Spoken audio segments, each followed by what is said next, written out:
Sejam bem-vindos ao Nerdologia de História. Meu nome é Felipe Figueiredo, formado em História, colunista, podcaster, youtuber e professor. E descubro o verdadeiro nome dos astecas nesse Nerdologia sobre astecas e o México pré-hispânico.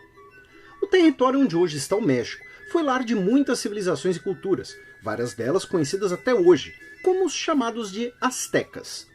A atual capital, a Cidade do México, está inclusive localizada no mesmo lugar onde era a antiga capital asteca, na região da Mesoamérica. E as fronteiras do México não limitavam, definiam as culturas nativas. Não existia um México, ou apenas um império nativo, mas diversas civilizações com laços em comum, de idiomas, de costumes e de comércio. Além da Mesoamérica, outras duas regiões importantes eram a Oásis América, o noroeste do atual México, fronteira do Golfo da Califórnia, com povos agrícolas sedentários, e a Árido-América, nordeste do México, e a região do Texas, com povos menos assentados, como os Apache. E por que falamos em povos no plural? Pois os que chamamos de astecas eram apenas uma das várias culturas locais. Em um período de quase 4.000 anos, tivemos 5 culturas principais. Dentro de cada período, vários grupos menores, que faziam comércio, alianças e guerras uns com os outros. Primeiro foram os Olmecas, cuja civilização influenciou tanto as culturas do México quanto os Maias, que veremos em outro Nerdologia. O principal centro cultural dos Olmecas ficava na atual São Lourenço, no estado de Veracruz. Dos vários grupos descendentes dos Olmecas, um de destaque foi o dos Zapotecas, na região de Oaxaca, e outro foi o de Teotihuacan, nome de sua capital e hoje um dos principais sítios arqueológicos do mundo, com as pirâmides do Sol e da Lua. Por volta do século III, a cidade era uma das maiores metrópoles do mundo, com mais de 100 mil habitantes e com um complexo urbanismo. A cidade era planejada, já tinha apartamentos residenciais e sistemas de abastecimento de água. Embora a cidade tenha entrado em declínio, a influência política e econômica de suas dinastias durou um milênio, por todo o México e pela América Central. No século VIII, ganham destaque os chamados toltecas, que eram originários do deserto do Nordeste, com o ingrediente guerreiro presente em sua cultura. Finalmente, vieram os mexicas. Eles também eram originários do deserto, e eram chamados pelos povos do Vale do México de chichimecas, algo com um significado similar ao bárbaro romano. Os mexicas são os que nós chamamos de astecas, mas esse nome é moderno, não era usado na época, nem pelos espanhóis. Além de mexicas, eles também eram chamados de náhuatl, o idioma deles. E nesse idioma, os mexicas diziam que sua terra ancestral, ao norte, se chamava Aztlán. Dessa referência que veio o termo astecas, povo de Aztlán. E, novamente, todas essas civilizações influenciaram umas às outras. Muitos aspectos da sociedade asteca foram adaptados ou assimilados de culturas anteriores, especialmente da de Teotihuacan. Em 1427, foi estabelecida uma confederação de 3 cidades-estados, a Tripla Aliança ou Império Azteca. As cidades eram Tenochtitlán, a cidade-estado dos mexicas, onde hoje está a capital do México, Texcoco e Tlacopan. Em apenas algumas décadas, os mexicas subjugaram a maioria dos rivais regionais e governavam grande parte do México Central. O Império Azteca era um império tributário. Ele dominava cidades-estados dos outros povos nativos, vários falantes do mesmo idioma, e implantava governantes amistosos dos povos conquistados. Seus guerreiros de elite eram os guerreiros jaguar, que usavam peles de onça e outros adornos. Exigiam tributos como produtos e o serviço militar de guerreiros, e estabeleciam alianças por casamento e por família entre as dinastias governantes, e impunham a ideologia imperial central às outras cidades. Ou seja, o Império Azteca não era uniforme, mas um núcleo central que governava diversas etnias de nomes que, se eu tentar falar, vocês vão tirar sarro.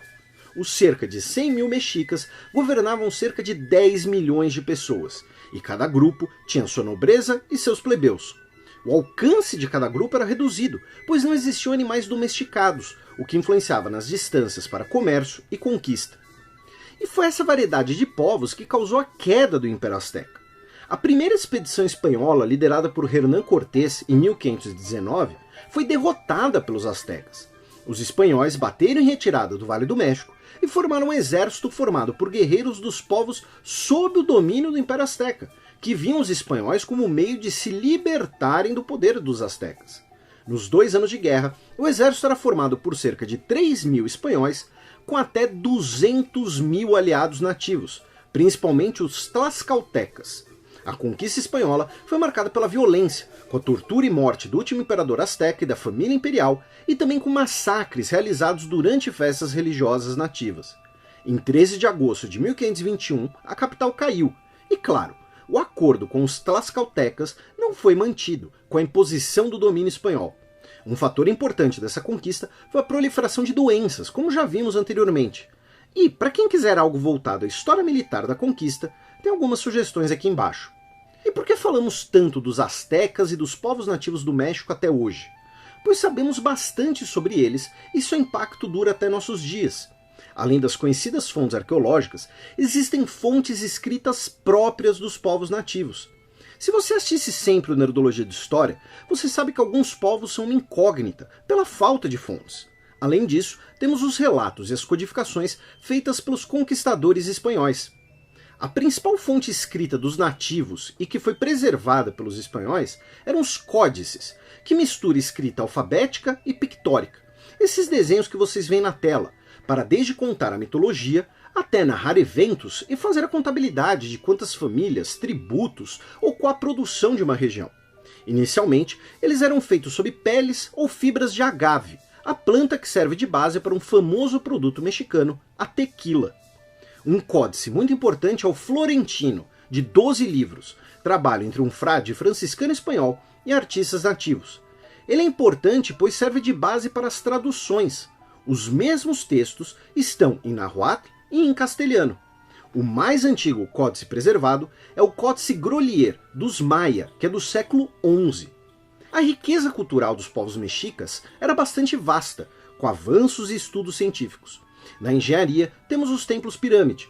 Na matemática, foram o primeiro povo do mundo a usar o zero, e tinham algo parecido com um ábaco próprio. Conhecimento de medicina e de astronomia, com calendários precisos, e todos os meninos mexicas frequentavam a escola, em 2 carreiras. O chamado ensino da prática, em temas militares e administrativos, ou o celestial, em matemática, astronomia e teologia.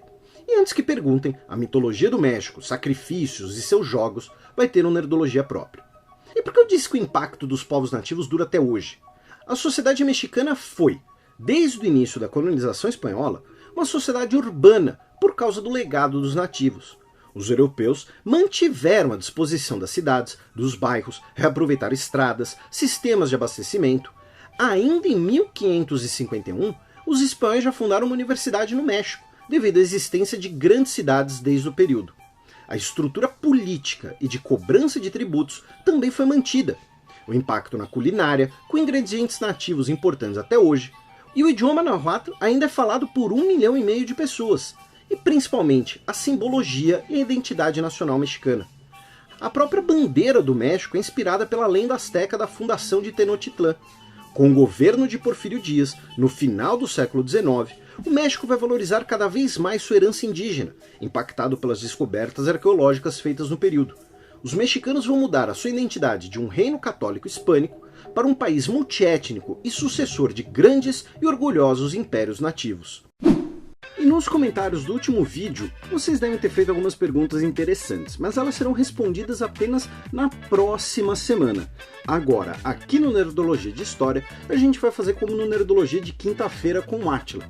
Os comentários de um vídeo serão respondidos 2 vídeos depois, para ficar igual. E não se esqueçam de curtir e compartilhar o vídeo, assinem nosso canal para conhecer mais sobre povos nativos americanos e até a próxima!